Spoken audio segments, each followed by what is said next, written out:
Welcome to StabtheDragon Productions, episode number 35, whiskey review number 20. And again, I feel like doing whiskey reviews while people in the Ukraine are suffering so horribly as the Ruskies destroy their country is difficult, trite maybe. So understand that while we do something here for fun, participating in a hobby, there are others who are literally fighting for their lives. And it's all so sad. StabtheDragon does other things than just whiskey reviews, so I have something planned coming up to attempt to address the situation maybe. But for tonight, we're going to, once again, depart from my North Texas Fort Worth study of whiskeys that are local to me, close to home. It's the month of March 2022, and so I've got to do probably a couple of Irish whiskeys to celebrate St. Patrick's Day and all things Irish. In researching my family history and the names going back a few generations, I've got a paternal grandmother's name that was Harris, and this name has some roots in England, Wales, and Ireland perhaps. Maybe France as well, so who knows. I may have a wee bit of Irish blood. Now, I've got a few Irish whiskeys in my collection, and all of them are at least okay. A few I really liked, better than others. A couple I wasn't really a fan of. But overall, I think Irish is probably my least utilized whiskey category. I don't have any Japanese or Indian, but of the American whiskeys and Scotch, Irish, and Canadian. So Tennessee, Texas whiskeys, those are all different whiskeys. But my favorites, I guess, are going to be the Texas whiskeys, bourbons, ryes, Tennessee whiskey. Then after that, I think Canadian. Yeah, I know. There's no respect for the Canadian such stuff. I get that. But I tend to like some Canadians. Well, then after that is Scotch, and then Irish is kind of in last place. And I'm not really sure why. I think I find the triple distilled thing to be a tad too smooth. I kind of like the in-your-face whiskeys of the Texas whiskeys, the sweet hot nature of bourbons, the floral or spiciness of a rye. And with Canadian, I just like the simple maple syrup sweetness. Scotches resemble work to me. There is depth there, there's enjoyment there, but they're just not my go-to. Irish whiskeys, for whatever reason, are kind of the last thing I would go for. And now, granted, the only thing I've got in Irish whiskeys tends to be the budget brands. So you're looking at the under $40 budget brands that I stick with. And again, they're fine, a bit boring maybe. Powers probably was the only one I really just didn't care for. Well, tonight, my first Irish whiskey review is going to be the one Irish whiskey I've found to be a bit in your face, and that is Conor McGregor's Proper 12. That's my choice for an Irish whiskey to review first. And this whiskey actually fits into two different categories of whiskey. Obviously, it's a Irish whiskey, but also it falls into the category of celebrity whiskey. And that's kind of a thing. It's unofficial, but it exists. My only other celebrity whiskey is Wild Turkey's Long Branch by Matthew McConaughey, which kind of also qualifies as a Texas whiskey in some ways. So that's almost a threefer, right? But tonight we're going to look at Proper 12. But again, since it is March and we are looking at St. Patrick's Day, I've got some books out here for the Irish. The Course of Irish History. I don't know if you can see that. The lighting's kind of bad. The Course of Irish History. Of course, Cahill's book, How the Irish Saved Civilization, is excellent. If you're a Civil War buff, The Irish Brigade in the Civil War. There you go.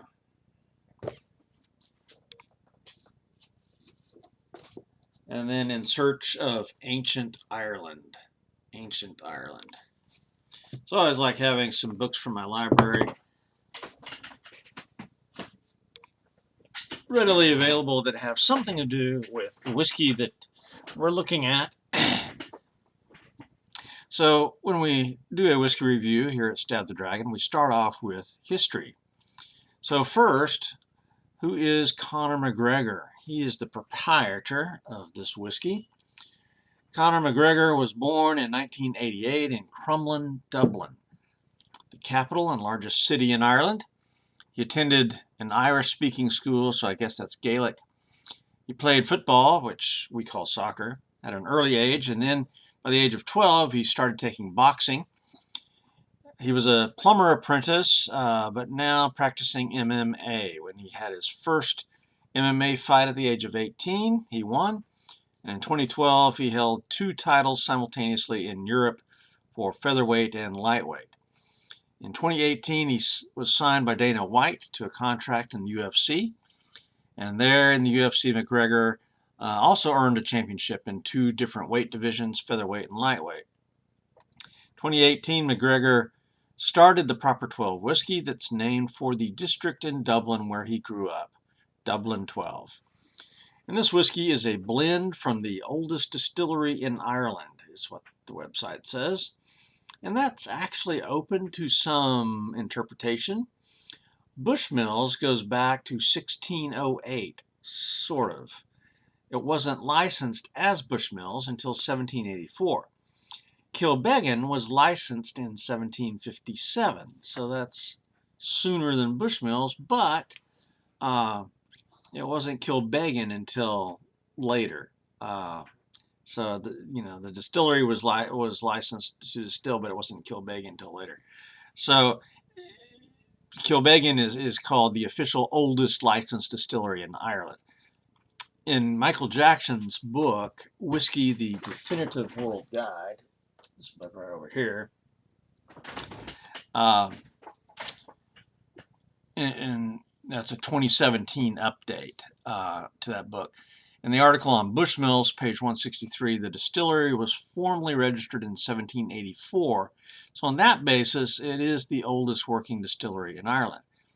That's the quote. However, in the same book, page 157, the authors discuss Kilbeggan Distillery and clearly state, John Locke's distillery stands by the river Brusna as it has done since 1757. The distillery was leased by the Locke family in 1843 and later purchased. So I think that's the distinction, is that the distillery itself is oldest, but the Locke family, who's behind Kilbeggan, they purchased the distillery in 1843, whereas the Bushmills distillery was going since 1784. So I think that may be the distinction. And the whiskey review site, The Whiskey Wash by Nathan Gerds, dated February 5, 2019, says, David Elder, previously of Guinness Brewing, is listed as the master distiller for the project. He was at one point also handling blending already distilled whiskey from the Bushmills distillery in Northern Ireland. The whiskey for this expression is drawn from Bushmills stock before being influenced by Elder and McGregor. So Whiskey Wash is saying it's Bushmills. Now this makes some sense, but we must still remain a little bit cautious as this has not been directly announced. And I'm sure there's lots of legal non-disclosure documents are in place. Nonetheless, it looks like Proper 12 probably comes from the Bushmills distillery and stock. When McGregor's whiskey was released, it made a huge splash because of his personality, his notoriety, his fame. And, not only is he famous for his MMA fighting, he's famous for his tendency to be a bad boy and get in trouble outside of the octagon, which all of this actually leads to great marketing for a whiskey, right?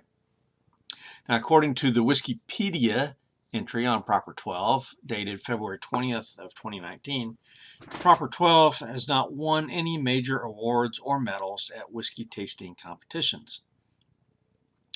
And recently, Conor McGregor sold the majority stake in his this brand to Proximo Spirits last year, 2021, for something reported like $600 million. Now, he's still involved with the brand, but he basically got his money out of it. He hasn't cut his ties or anything. He's still working with them. Things like that kind of turn me off a little bit. Uh, but this is an incredibly popular whiskey, and you know, the fact that when they released it, it just went crazy as far as the purchasing of the whiskey. So that was really kind of an amazing event. But for history, it's a young thing. The history is just a little bit cloudy, so 2 out of 5 points for history. Marketing, packaging, bottle. I've seen some internet ads for this whiskey when it came out, and some talk in the sports world. I've read a handful of accounts that state that when this whiskey was released, they sold out a 6-month supply is what they thought they had. In 10 days, they sold out. So, you know, that shows how popular it was.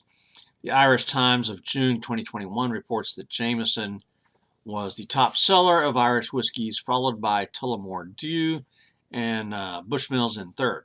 Proper 12 is now fourth. And that's remarkable considering how new it is to the field.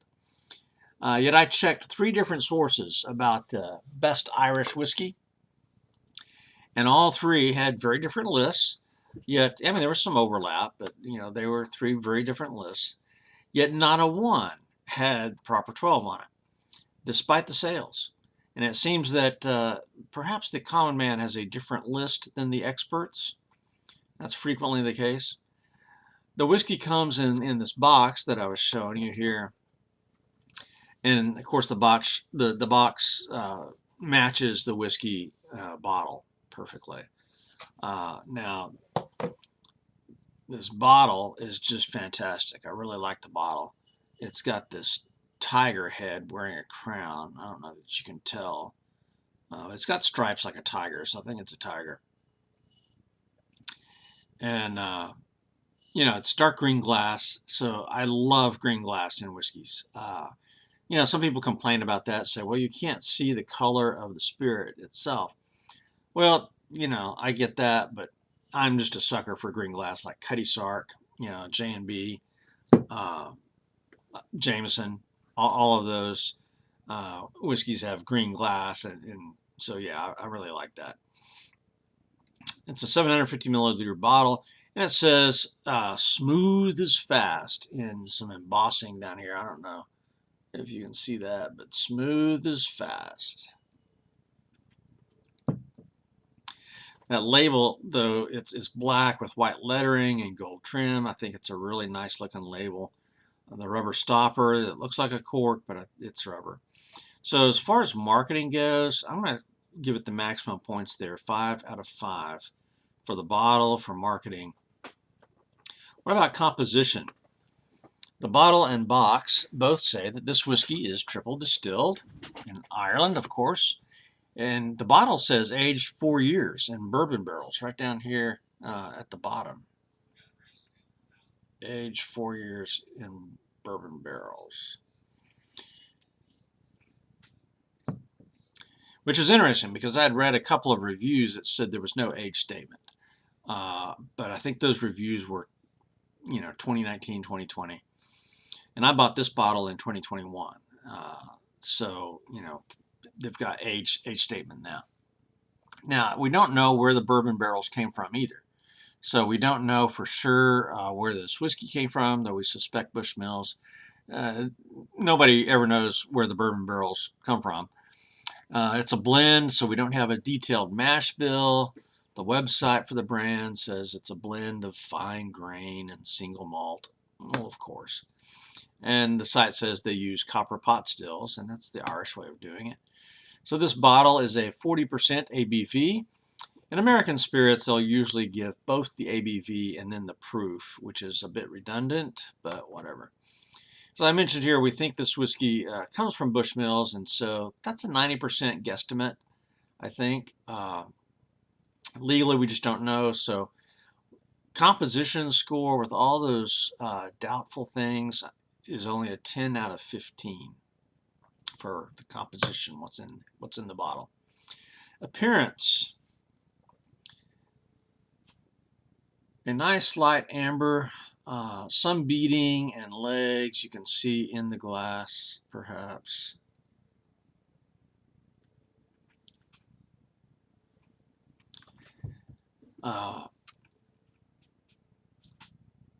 So appearance, I mean, that's kind of a medium, but a little bit darker than some. I'm going to say a 4 out of 5 for appearance.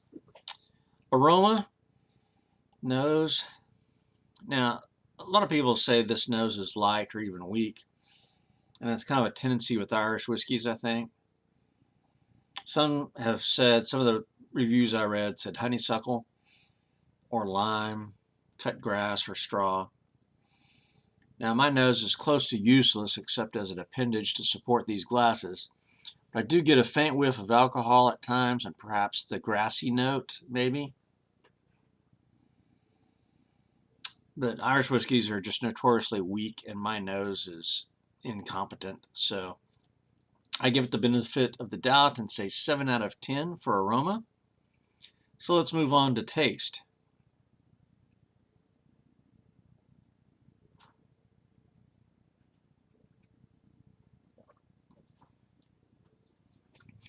The bottle says smooth with hints of vanilla, honey, and toasted wood. Other reviewers I read said hints of green apple. I can agree with that. Pears, maybe. Some mention the alcohol. Yeah, I get that.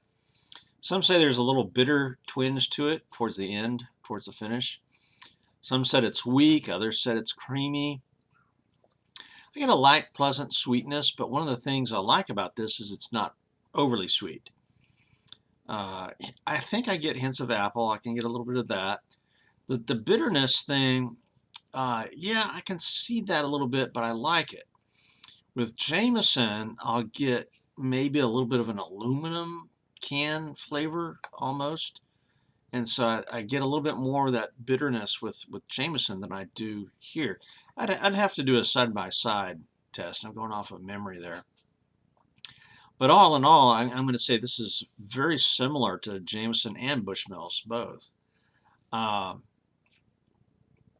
give it a 19 out of 25 points, which is very high compared with most of the reviews that I read. I mean, a lot of the reviews of Proper 12, people just trashed it, really. I mean, there's a lot of hate for Proper 12.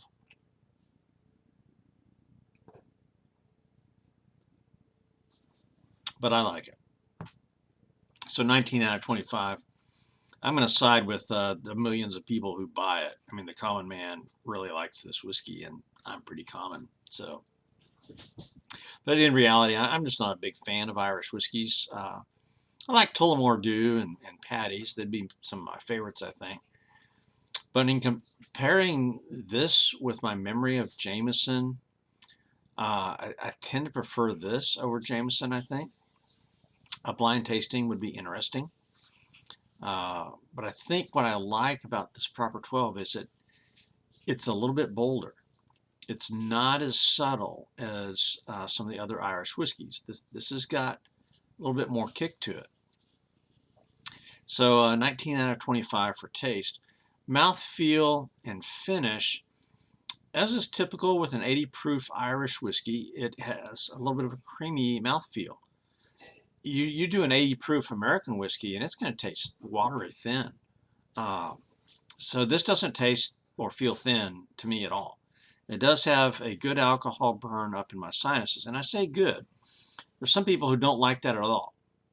Well, I like it sometimes if it comes across right, and this one does for me. There's no Kentucky hug down here. It just goes up in my sinuses a little bit, and to me, I like that. I mean, that's one of the things I like about whiskey. The finish is short. It's a little bit weak. But overall, I tend to like stronger bourbons with that burn. So for an Irish whiskey, this one does have a little bit more of a kick to it, matching its creator. All right. So 11 out of 15 for the mouthfeel and finish. 11 points. Let's talk about price, value, and availability. Total Wine has this for $24.49. Specs is at $25.25, and Goody Goody $24.49. When I purchased this bottle a year ago, I paid something like $32, I'm sure. So I'm glad the price has dropped down. For what I paid a year ago, I would say the bottle was probably overpriced a little bit. Not a real good value for what you get. But at today's prices, March of 2022, I think it is a good value. Now, Bushmills Original, right here, that's $24.99 at Goody Goody, $21.02 at Specs, and $21.99 at Total Wine. So Bushmills Original is notably cheaper, a couple of bucks cheaper. Jameson, however, it's $23.99 at Total Wine and $26.18 at Specs, $23.99 at Goody Goody. So, you know, Jameson's kind of right in there along with Proper 12. So in my final analysis, it depends on what you want. Bushmills and Jameson are both they're smoother than Proper 12. If you want a smooth Irish whiskey, you would go that way. But I really do like the extra little kick I get out of Proper 12. So for price, value, and availability right now, I'm going to say a 9 out of 10. Now, is this a neat drink or is this a mixer? I prefer all my whiskeys neat, including Proper 12. And again, I really do like the little extra kick it gives me. But I think because of that little burn, some people are going to want this in a cocktail, just as a mixed drink. So 4 out of 5 for the neat or mixer. Bonus points. I like this celebrity whiskey of the Irish variety, and Conor McGregor does donate money from each case sold to first responders. He's known as a bad boy in the MMA world outside the octagon, and he did end up selling his majority stake to a big corporation. So I can really only give 3 out of 5 bonus points here. So what are the total points? I come up with a 74, which is stronger than some of the whiskeys I've graded, but not many. This is going to rank, you know, out of 20 whiskey reviews, this is going to be pretty low. Letter grade of a C+. Recommendation, this is, you know, clearly it's popular for the common man, but it's given low marks by whiskey reviewers almost universally. I personally think this is a very good Irish whiskey for somebody who's used to bourbon. If you're a bourbon lover and you want to come over to Irish whiskey, Proper 12 might be the best step, because the other Irish whiskeys are so mild, they're going to taste a little bit lame to you. And then, see, I think that's the struggle that I have with Irish whiskeys. And I think that's one reason why I kind of like this one more than most, because of that little slight burn. I find that attractive. For those who need a smooth whiskey, though, there's people who have to have that smooth whiskey, no burn at all. I would say stay away from Proper 12. Go to Jameson, go to Bushmills, Patty's, something that's, you know, like that, very mild. For those who like expensive, fine whiskeys, no, don't go to Proper 12. You're gonna be just disappointed. So stay up there with your $60, $70, $80 whiskeys and be happy. Okay. But if you're a normal Joe like me and you want some Irish as we get close to St. Patrick's Day, then I would say this is a good fit, Proper 12. Well, that's about all for tonight. So this is Stab the Dragon signing out. Be safe, don't drink and drive, and we'll see you next time.